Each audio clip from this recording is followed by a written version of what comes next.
And let's talk about Michael. So we already talked about Michael. I feel like I've said all I need to say about the film. I already gave my overall thoughts. You can check out previous videos if you want to check out my overall full review. It's literally, as we said, fan service for the fans. They don't really get too heavy into the details regarding his stuff going on in his personal life. It's basically stuff we already known that's been put in the movie. It's just fan service for people to just live nostalgic, help those streaming numbers get back up. Because after, as soon as they was Mama Say, Mama Sama Maku San, everybody immediately left the theater dancing in the streets and going on Spotify and Apple Music and all that good stuff. So kudos to Michael for the success. We already knew whether or not the critics liked the movie, which nobody should have been shocked by. The movie was going to do gangbusters anyway, so it's already made over $200 million. It's made its budget back, including the $50 million they had to put up for the reshoot. So it's already made its budget back. I'm sure it'll break even. The movie will be a success. And who knows? We may get the second half. I don't think they're going to make a second half because, um, yeah, I don't think they're going to make the second half. I don't think it's going to happen because if that does, they're going to have to address, the other stuff, the stuff that they were trying to like not go into. So, but apparently, as I had stated in passing in previous stories when we were talking about this, apparently there was some drama going on behind the scenes with the movie to the point that Antoine Fuqua, the director, basically quit the movie. And then one of the producers had to step in to finish the rest of the film because the family was getting on his root canal nerve. So let's get into the article. So while critics are planning the film and stands of praise in the Michael biopic, rumors are swirling of some behind the scenes drama. Now, word on the street is that Antoine Fuqua quit the movie halfway through production after he got so fed up with the family harassing him on set that he had to hide inside a van to escape them.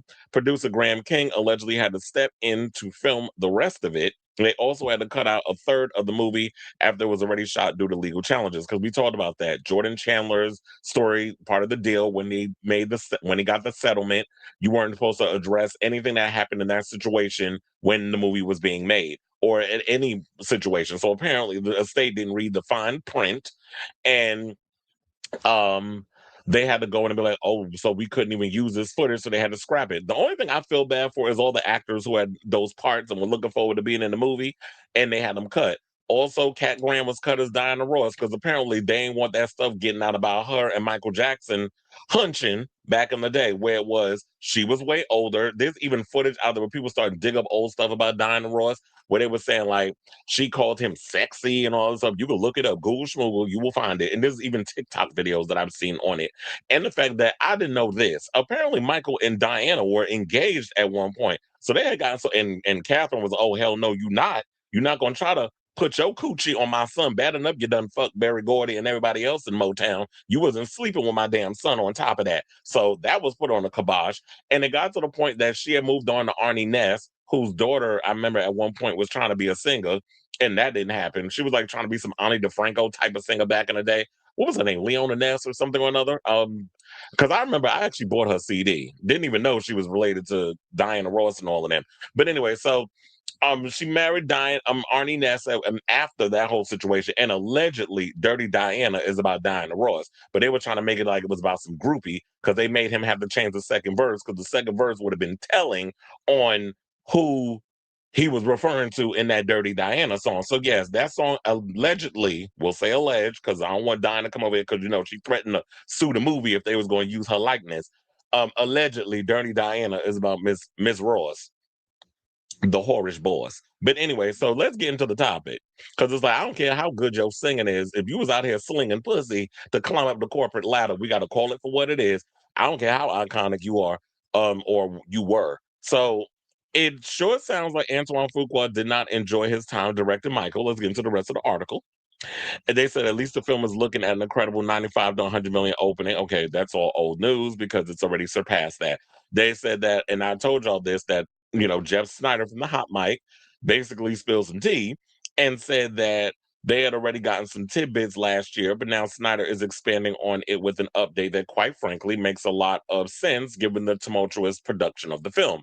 So the rumor was that during the 2024 shoot of Michael, the overprotective Jackson family and their reps would often visit the set and probably be annoying as hell, and were somewhat difficult to deal with during production, which led to Fuqua escaping the set to direct remotely from his van in hiding from the Jackson clan. This earned Fuqua the nickname Vantoine from the multiple crew members on set. Now, reps for Vantoine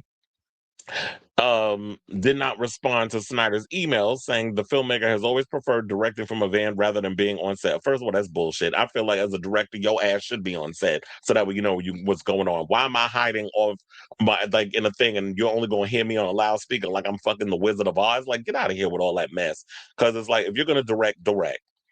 Don't be doing no, I'm hiding in some room or whatever, filming, and I'm not. I'm like, what? Get out of here with all that pompous bullshit. But anyway, so the only other instance of van directing I would find was on The Guilty, which was shot in November of 2020 during the pandemic, which only happened because he had to quarantine after exposure to COVID. I don't believe this story where they sitting there talking about that he was in the van because he prefers to do that. I'm sure in the history of Antoine Fuqua directing, he ain't always been hiding in no damn van. They were just trying to use that as an excuse to try to make it seem like there was no drama going on behind the scenes, which basically I believe every one of it, because them Jacksons, I don't care how iconic you are, they are a pain in the ass. So I could totally believe that they were being a nuisance on set and trying to make sure that the way that Michael was portrayed was going to be this perfect deity, which is what we got from the movie, and we know that's not accurate on him because nobody is perfect. Now, furthermore, Fuqua apparently exited the film in 2025, a year prior to its release, when those costly $50 million reshoots were occurring over the course of 22 days. Now, they said Fuqua was not actively involved as director, which led to producer Graham King taking over to finalize the film. Which is basically what I heard he ended up doing in Bohemian Rhapsody too. But you should have known if they went and basically queer washed a Bohemian Rhapsody of all the things that was about Freddie Mercury, you should have known they was going to whitewash Michael Jackson's legacy. And look at it. People don't care. People went to go see the film, and the movie is basically outranking financially previous biopics like Bohemian Rhapsody and Elvis. Where people are comparing Michael Jackson and Elvis, I said number one, Elvis stole from black folks and their whole swag, the music, the style, everything. So he was a damn culture vulture. There's a difference between that and Michael Jackson, who literally was a prodigy. So what we're not going to do is compare a thief to somebody who had natural talent. So Fuqua was not active. They said he wasn't okay. So we already got to that point, and then they basically said, interesting. The same thing happened. It's funny. I'm telling y'all this, and it's popping up in the story because this is the first time I'm actually reading this. But anyway, so they said the same thing happened on the set of Bohemian Rhapsody, which had King, who also produced the music biopic, handling directing reins after Bryan Singer disappeared and was later fired. And Bryan Singer was always a problem. I don't know why y'all put him on set of this film because the man was going to allegedly sleeping with young boys and having like them freakish little legendary parties and doing drugs and disappearing for days and being a nuisance and hard to work with on set. To the point I heard one time he worked Callie Berry to the point where she had to cuss his ass out on set because of how unprofessional he was. Not working her as far as like working her to the bone, but just being a nightmare as a director. But that's what happens when you out partying and doing drugs allegedly and not on set doing what you being paid to do. So, meanwhile, Snyder's source alleges that Fuqua remained attached to the project in a public capacity and was effectively paid to shut up and promote the movie, despite his departure from the actual production work. Now, this shouldn't surprise anyone, as there were significant creative compromises made on Michael, including the removal of the film's entire third act, which reportedly covered the molestation allegations and, excuse me, footage of Michael Jackson's arrest. The reshoots ended up ballooning the film's budget to $200 million. Yet all that chaos basically is saying is that resulted in what will likely become the most successful film of Fuqua's career. His other directorial credits include a lot of movies that I actually love. I love Training Day. I don't recall seeing Tears of the Sun, King Arthur. I haven't seen that. Brooklyn's Finest. I don't think I saw that. Olympus Has Fallen. I love that whole franchise. The Olympus Has Fallen, and what was it? Mike Banning, played by what was his name? um Gerard Butler. I like all those movies. Also, The Magnificent Seven, that was a good one. And Chris Pratt doesn't even know I can't stand him. I do like the movie, and he's not the lead; it's a part of an ensemble.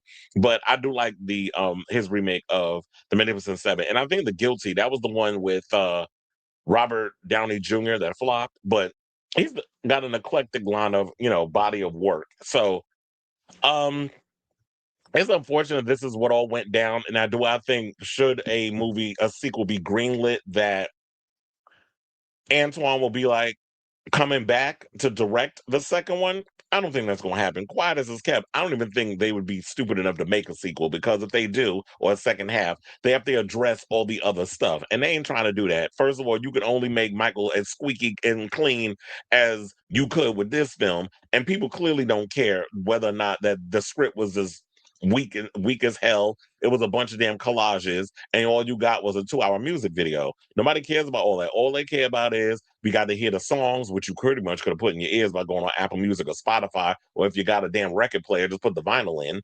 Um, or so people don't care about all that. All they care about is the fact that they waxing nostalgic.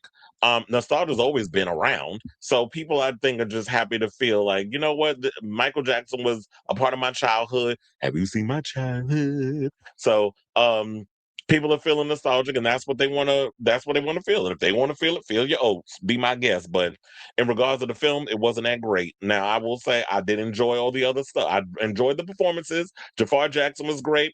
The little boy who played Michael Jackson, I keep forgetting to put his name down, but I read a story on him and his past, like what happened to him. It was like crazy. Like, I think he was going through drama when his said that his grandmother wasn't in his life and she was trying to be in his life, and so some stuff happened with them.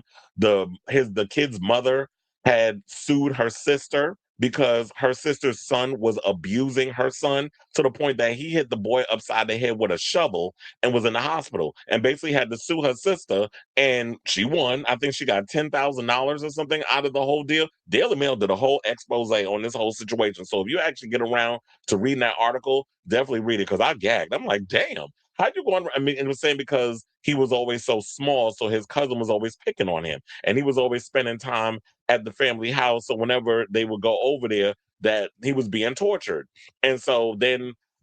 So basically, the sister had to go and pay for the hospital fees and all the other stuff because of what her son did to the kid that played young Michael. And then that was like when he discovered Michael Jackson and started, doing like listen to his music and learning his dance moves and all this stuff. And then lo and behold, he got cast. So it's funny how things work out in that way. But it's unfortunate, this movie, and you could definitely see there's a lot of choppiness in regard to the editing and how they put this movie together. But nevertheless, even though that the movie was a mess and was going through a whole bunch of stuff to try to get its way to the theaters, it's there.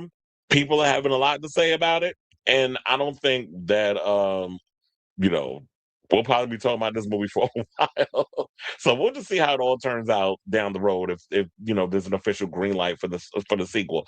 But I ask all of you, what do you guys think of this story? Have you seen the Michael movie? Were you surprised to hear any of this stuff that I just told y'all in regards of the behind the scenes shenanigans going on with the film, and Diana Ross being a messy ass, trying to, I guess, suck out Michael talent. Maybe she thought his talent was going to wear off on her, because she wasn't the strongest singer in the Supremes, quiet as it's kept. So let me know what you guys think of this story in the comments down below.